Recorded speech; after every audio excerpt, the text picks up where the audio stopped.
Hello, this is Pasi here. I hope that you have had a great meeting so far.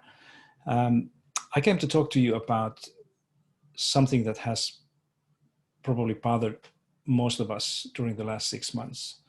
And it's obviously something that has been caused by this pandemic, this global health crisis that have left no corner of the world really untouched.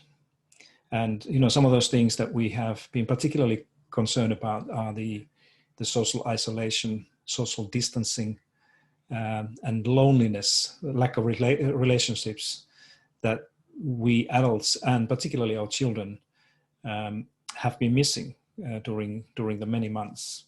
And I think what makes this particularly complicated situation is that nobody knows how long this is going to continue. When there will be a time when we can return back to normal relationships and being together with our families and friends, and when our children can be in a school as they used to be just 9 months ago. So I'm sure that this meeting already has been touching upon this some of these issues. What we'll talk to you about within the next half an hour. So I invite you to post your questions or comments and also share your ideas and experiences about this. Is really something that we could do. And I think actually this is something that we should do if we want to, do something about these problematic issues of loneliness and social disconnection that we have had in our communities and certainly among our children in a school. And the cheapest and probably the most effective way to do that is to help children play more. And in this presentation, I will share some of those thoughts based on my research and my previous work on this topic, by starting with the question, what is play? What do we talk about when we talk about play? Why is it important? What's happening with the children's play today around the world? And then finally, I try to leave you some practical thoughts and ideas what could be done, what each of us could do, because things will only change if we begin to do something. And this play idea, and not just the children's play, but play in general, including teenagers and adolescents and even us adults, is good for all of us. And in times like this, I think we all should take play more seriously, and make sure that there's time for doing that. So let's kick off with this one. I'm going to show you some slides. I hope that it will help you to follow these thoughts and ideas. And I'm going to show you some graphs and some images. So sit back and relax, and let's see what we get out of this. So I'm sharing this. I hope that you will see see these little funny images here. I really have to start with the notion of what do we mean by play. And as you probably hear, I'm not a native English speaker. I was born and raised in Finland. I work now here in Australia, Sydney, Australia. And many of these things that I work with now, I have had to learn through this foreign language that is English again. And whenever I hear play, that somebody is playing or that somebody's going to play, or somebody doesn't like to play, I kind of have to ask myself, what does it mean? What exactly are you going to do? Or what exactly you don't like? As you know, in English, to play as a verb refers to a number of different things. So it can be, play sports, or play on the beach, or play a musical instrument, or even some other things that are not included here. So it always comes with this question of what it is that we are talking about. Now, in Finnish and Swedish and some other languages, there are different words for different types of activities that are often in English called play. Like if somebody's playing sports, there's a particular word for that. We say somebody pelaa jääkiekkoa, or somebody pelaa rugby. And you know immediately what it means. Or somebody's playing with the snow or on the beach, children's play. And then the playing musical instrument is a different word. And that makes, in a way, it easier to communicate what are we trying to say here, for example, in this presentation, when we know exactly which words we should be using. And that's why I sometimes find it in English language and some other languages, when we have a conversation about play, we are not always sure what exactly are we talking about. So it's very important to explain what the play is. And now, a couple of years ago, I was writing a book with my colleague William Doyle.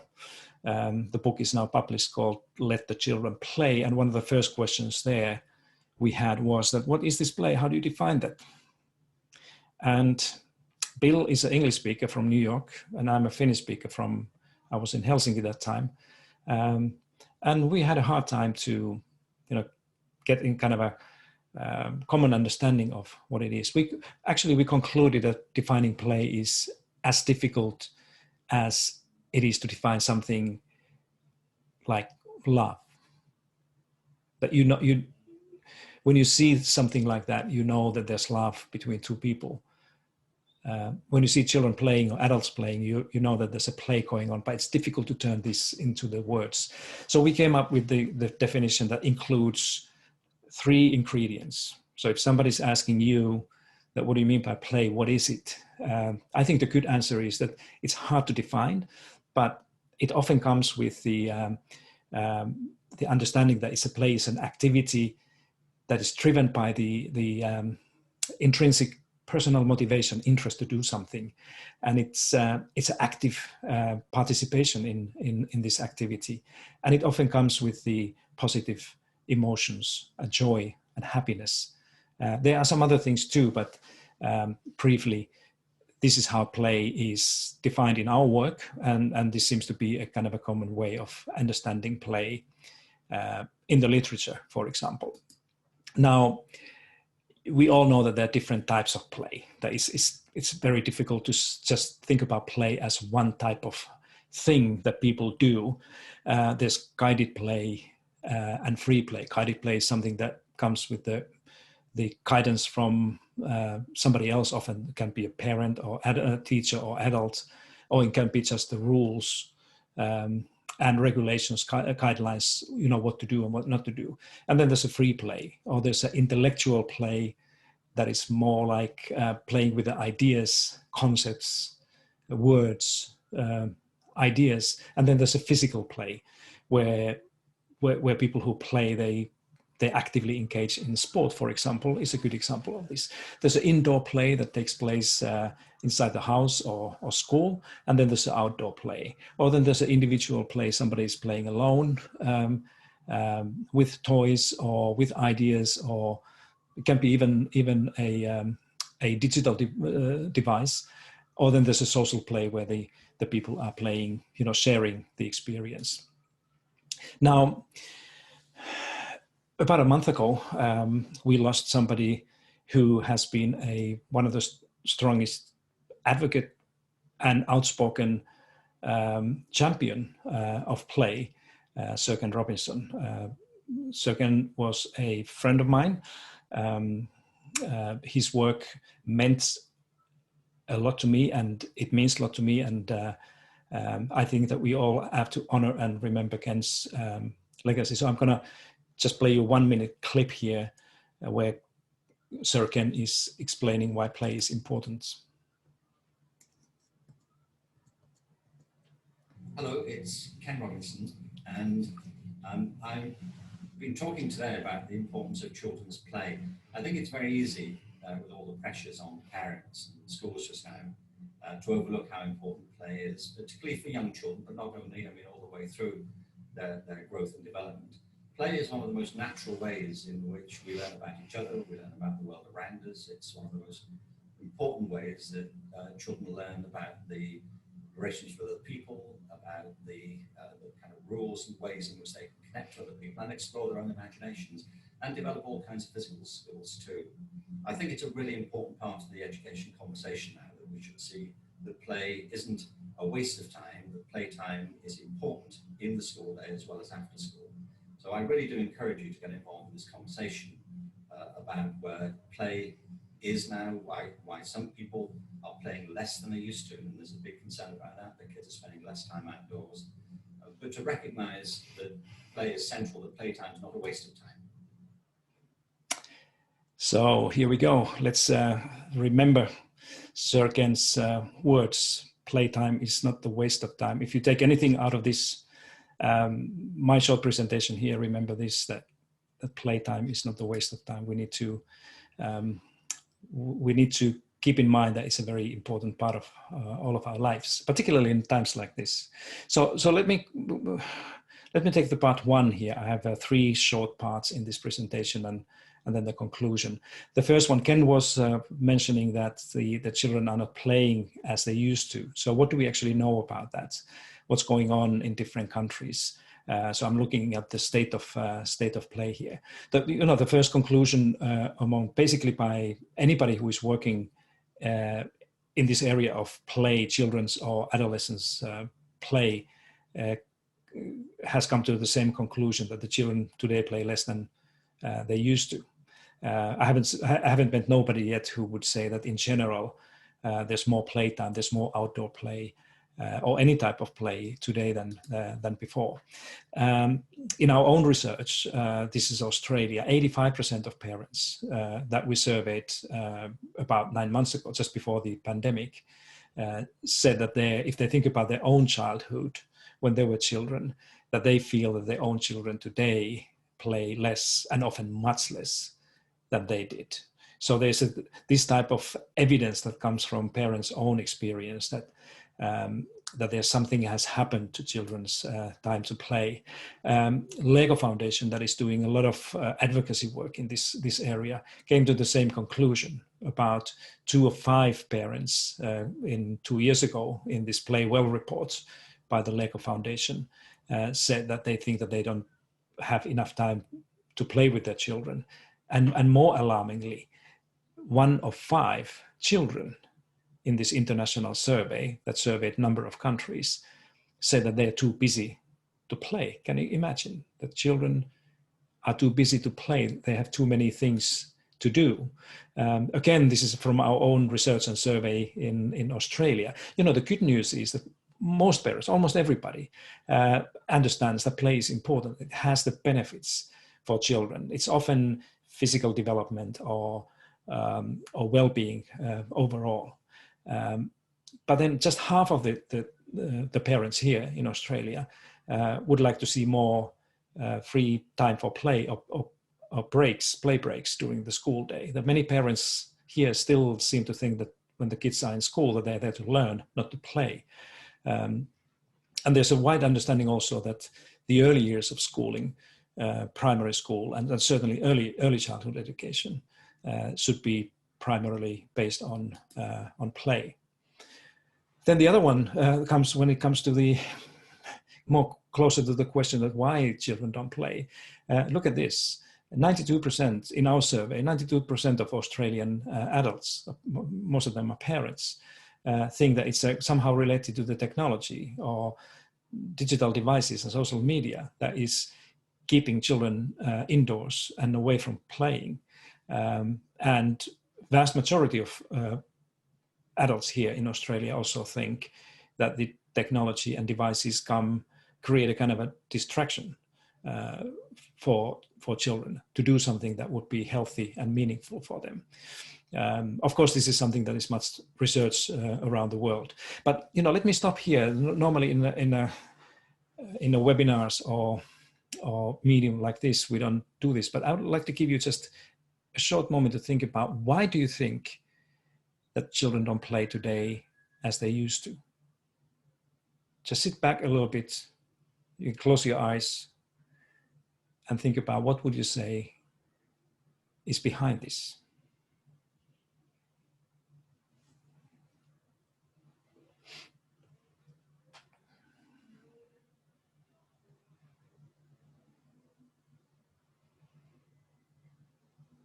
Okay, I guess that many of you would say that, well, children, even very young children, they spend much more time with the digital media and technology than they used to. Some estimates say that it's quite common for young people to spend 5, 6, 7 hours every day with their gadgets or TV or computer. Some people may say that maybe it's because of the safety that is in urban environments, that it's not a very good idea to be outside with the kids, let alone that they would go there by themselves. But then there are many who say that life is short, and when you're young you need to learn, and that the time should not be wasted for something that could be done later on, when it's about the learning something. Again, our survey, just like similar surveys internationally, for example, in the United States, where our colleagues have been collecting data about the same things, 80% in the United States is much higher. It's about close to 90% of parents think that the children today are pushed to grow up too quickly. And this is, of course, something that the kids don't want to do. This is something that is created by our societies or communities, or in brief, us adults.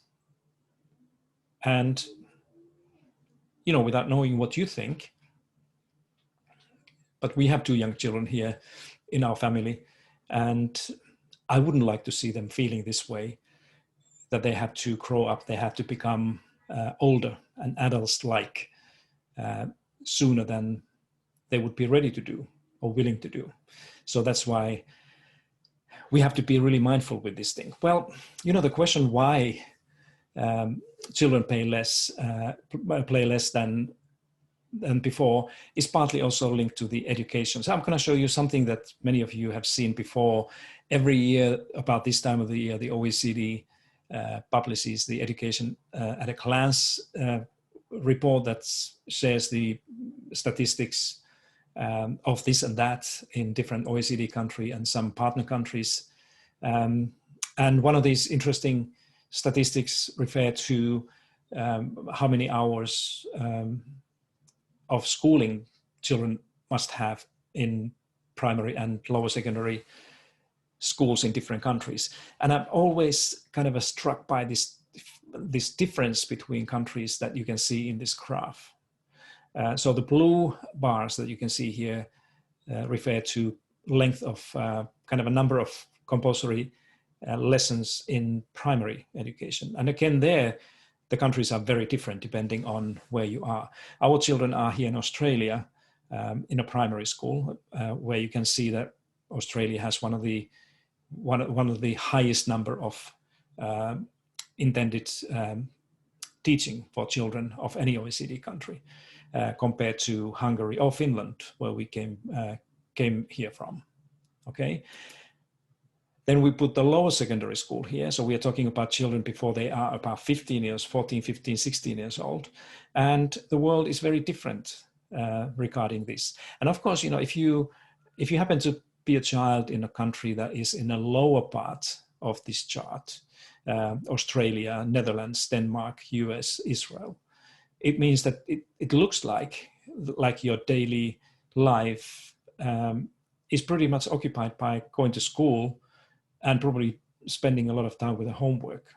Whereas the countries on the top of this chart, like Finland is one of them, Slovenia, Poland, the school days are much shorter. Of course, we don't know what's happening when the kids are not in school, But nevertheless, this gives a kind of idea that schooling may have something to do with this fact that the kids don't play so much anymore. Homework, the formal schooling, and then the shadow education in many countries, where many kids increasingly go to private classes and schools after the school. I'm often wondering, what does it mean, this difference in terms of intended instruction for children here in Australia for our own children. So I said that we have 2 boys here in the school. And, if they continue going to school here until they are 15, that's about the point when the children around the world every now and then are taking the OECD's PISA test. Compared to their sisters and brothers in Finland, my children, our children here, have had about 5 years more schooling compared to if they were in Finland, continuing primary and lower secondary education in Finland. So it's a big difference. It's a huge thing. And of course, the question now that you may have is that, so what are these countries, these children in the countries like Finland doing when they have so much more time? So I'm going to just give from my own daily experience an illustration what it is. So this is what the school day typically here in Australia in 2nd grade in primary school, what it looks like. Of course, there are schools that run their schedules in a little bit different ways, and some schools have more breaks. But this is a common thing. This is how it was in our school, that has now changed this a little bit because of my gentle complaints and requests. But this is what it was when our boys went to school. 2 breaks during the school day, morning tea, lunch, and neither of these breaks offered a kind of a good opportunity for free play with the friends.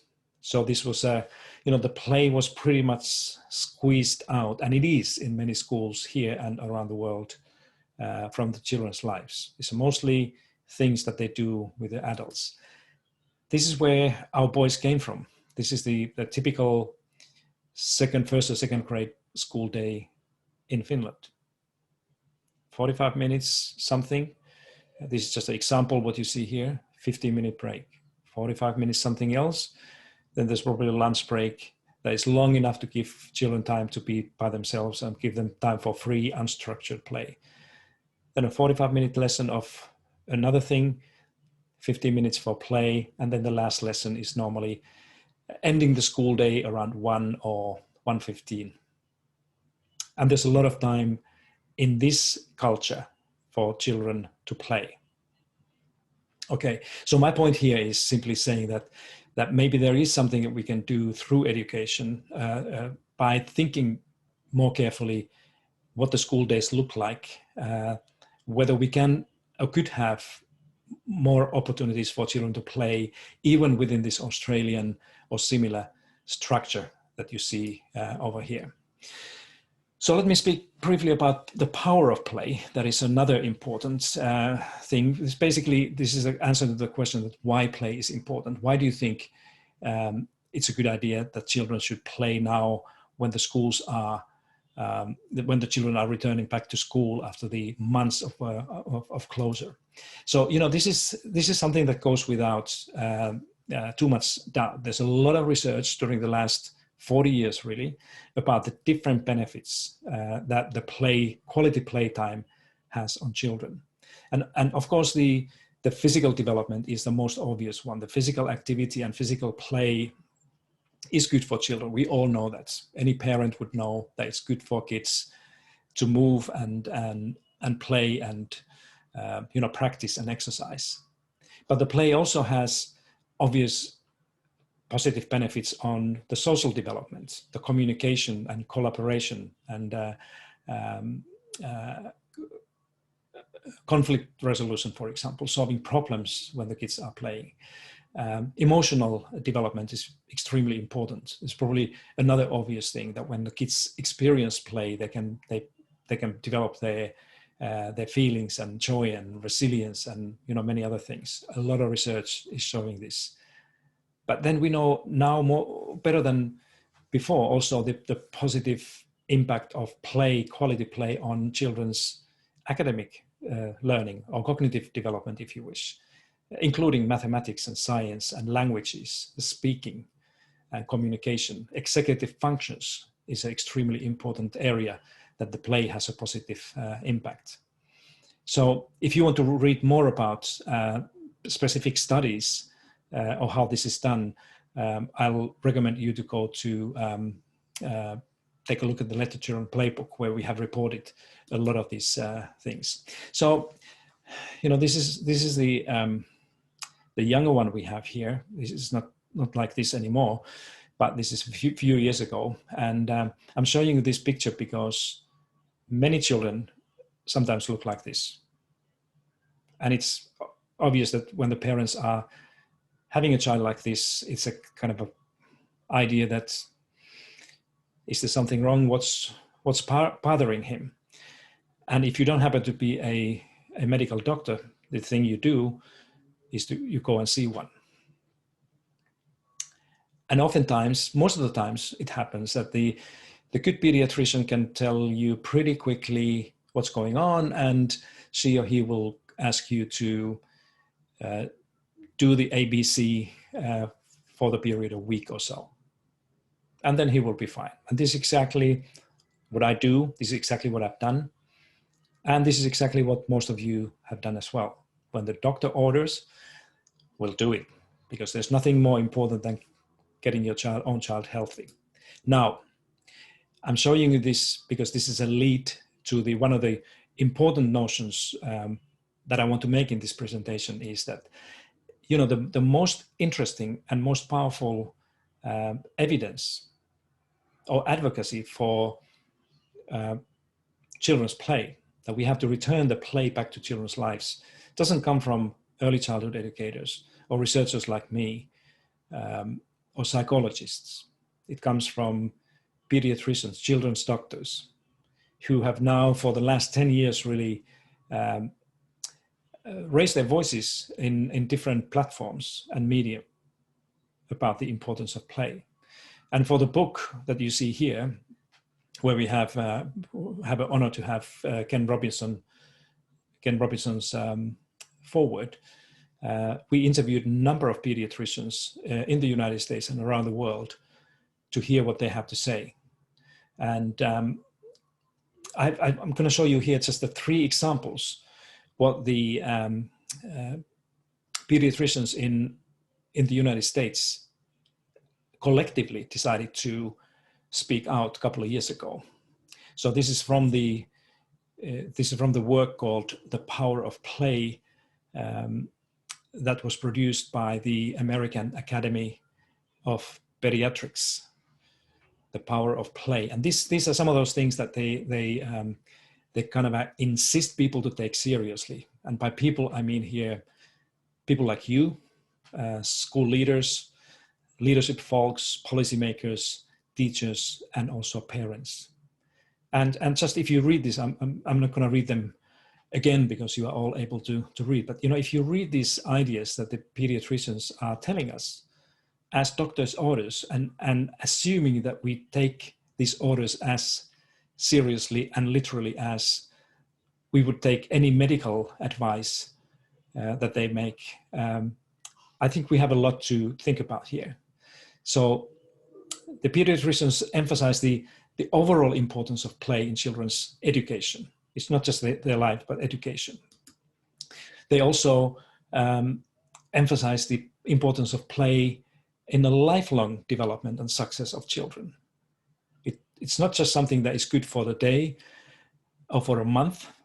The pediatricians, based on the research that they have done themselves and their own working experience and the research of others, they say that play is good for life.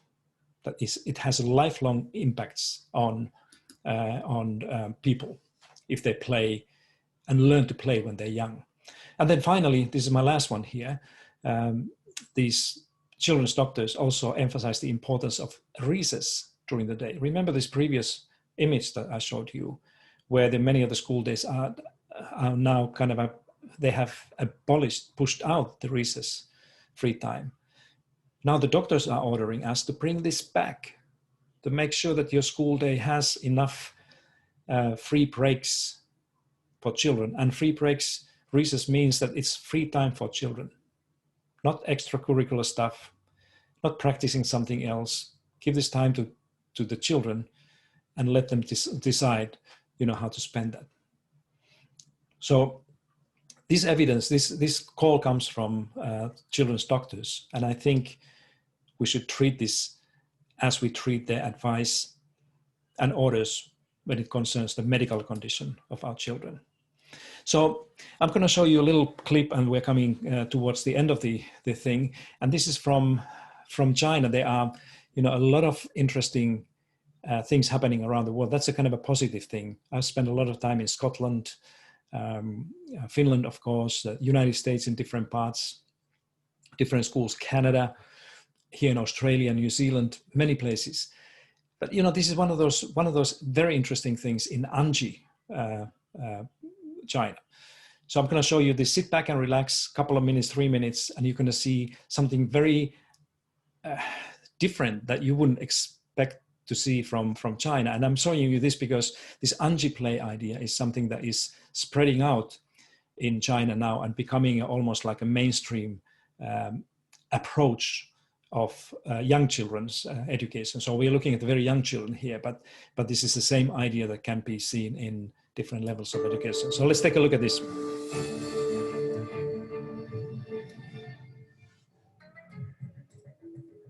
It's almost 9 a.m. in Anji, and class is about to start.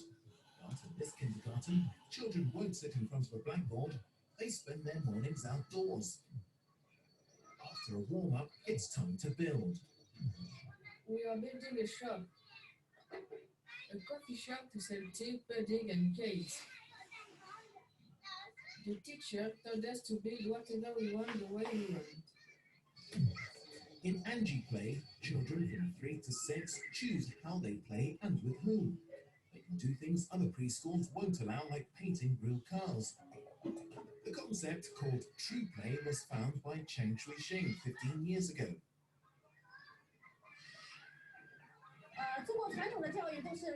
Traditionally, in Chinese education, teachers teach and students listen. Now we've given the kids the right to play.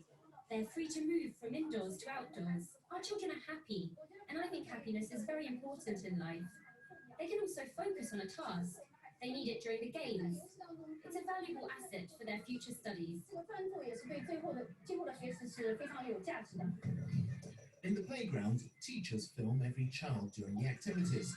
They're specially trained to observe the kids and learn about their behavior. Every day, playtime ends with a debrief in class.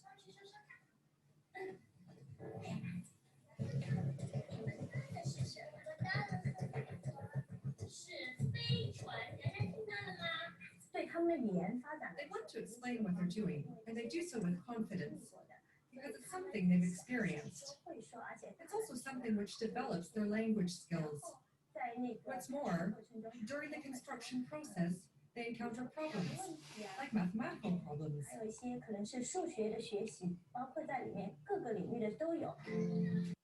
The preschool stresses the importance of autonomy. Children organize the lunch area on their own and help themselves with food. Afterwards, it's nap time.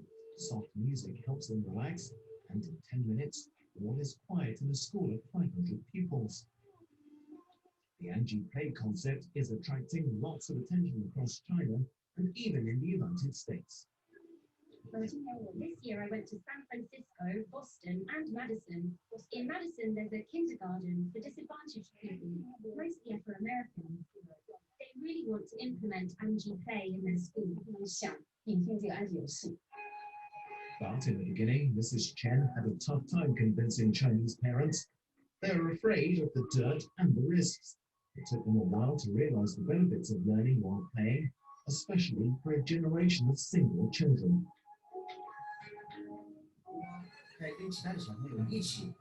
My son has no choice but to play with other kids, to cooperate with them in order to finish the construction. He's bad-tempered, even violent sometimes. Thanks to the games, gradually his behavior has improved. 14,000 children are taking part in the Anji Play curriculum in China's Zhejiang province. According to the organization, Anji Play is set to become part of China's national kindergarten standards. So nice, positive examples going around. I invite you to share your experience, your ideas, where the children's play is coming up nicely. So let me finish here and say a few things about learning through play and what we can actually do. Learning through play is an idea that we integrate these different forms of play into regular teaching in school, for example. And I'm speaking about here not just the early years or primary school, I'm talking about secondary schools as well. It's going to be a little bit more harder and complicated, probably because of the crowdedness of the curriculum and syllabi in many of the schools. But again, this is something that probably this pandemic will help us to think again and really see what is the important thing to do. So the opportunities we have here that have been created by this horrible global health situation and crisis are obviously that we need to think about the rebuilding the connections and relationships. That will be the big challenge for many of you in most of your schools. This is something that we are thinking about. We also increasingly concerned about the well-being and health of our children because of the social isolation, loneliness, disconnection from others, and often the increasing use of the digital media and technologies as well. And then we need to learn to cope with this uncertainty. You know, when this pandemic is over one day, it's not going to be last time. There will be others, not necessarily through health, but there will be environmental things and security and safety things that, you know, all these children need to learn how to cope with and live through. So all these things are asking us in the schools to, you know, do more things that could be helpful for those things. And again, you know, my argument here is that play is perhaps the most effective and certainly the cheapest way to do that if we really want to make a difference. Now, the parents are saying conflicting things around the world. On one hand, they kind of acknowledge and understand the benefits and power of play, but they don't want to have necessarily more playtime in school. That many parents see that school is for learning, and, you know, playing should take place somewhere outside of the school. And then the many parents also believe that the children benefit more from more structured kind of education-related activities than free play outdoors, for example. And these are the things that we need to know how to deal with the parents' expectations and beliefs, and work with parents as well. So this is what I'm proposing here to think about. That, you know, if you look at this continuum of education from early years to secondary school, there are these different types of forms of play that are more fitting into the children who are in a different age. Free, unstructured play, indoors and outdoors, is a kind of a more natural in early childhood and primary education, where the children can, they can have their own childish plays and toys and other things. But then when the kids get older in the school, probably the guided play, the more structured play, where the teacher or adult or some rules and regulations are guiding what to do, is more appropriate. And then when the kids get even older, then the structured plays and games, for example, are good things to do and allow children play in secondary and even the upper secondary education. Now, I hear some of you saying that, yeah, but you know, in a high school, you're going to do these things, or when the kids are 14, 15, they don't want to play anymore. I think most kids want to play if we just give them an opportunity to do that. So this learning through play can really take place through different teaching methods and learning methods that most of you, probably all of you, are already having in your schools. Like cooperative learning is an excellent way of building in playful episodes and activities through the kind of a serious work of learning, or project-based learning. That is a common thing, again, around the world, where simulations and kind of a role plays could be part of that. I used to teach science many years, and I often, even in high school, I invited my high school students to take part in a role plays where they kind of pretended to be scientists or trying to figure out some problems within a role, just like in a problem-based learning. So there are ways to do that, this learning through play in all levels of schooling. It's a little bit more trickier and requires thinking and creativity when the kids are getting older. So what can I do? This is the key question, of course, in any message like this. It's nice to hear that, play is important and nice and makes kids happy, but what is it for me? What can I do? So I invite you all now to think right here, and when you go back to your workplaces and your colleagues, to start to do something if you feel that there's more that you can do. So the first thing that is very important is to make sure that you can make time for play. So during the school day, as you have seen here, it's important to make sure that all the young people in your school, whether you're secondary school or primary or early childhood, at least have time and opportunity to play. That nobody should say that I would like to do something creative, play activity, but there's no time to do that. There are a lot of schools, I've seen a lot of schools around the world that are doing this, but I've also seen many schools where there's practically no time to play or do anything else. Talk about the power of play. Talk about that to children. Teach your children in the school about the power of play. How does it benefit their learning and well-being and future? But particularly make sure that all the parents and the community understands why you want to see more play in your school. It's very important that just don't play because most people don't understand it. Explain through evidence, why do you think it's important? And then thirdly, encourage playful teaching methods that I mentioned earlier. It's very important that we kind of keep the direct instruction at minimum, and then instead employ teaching and learning methods that are more natural for playful activities and things happen.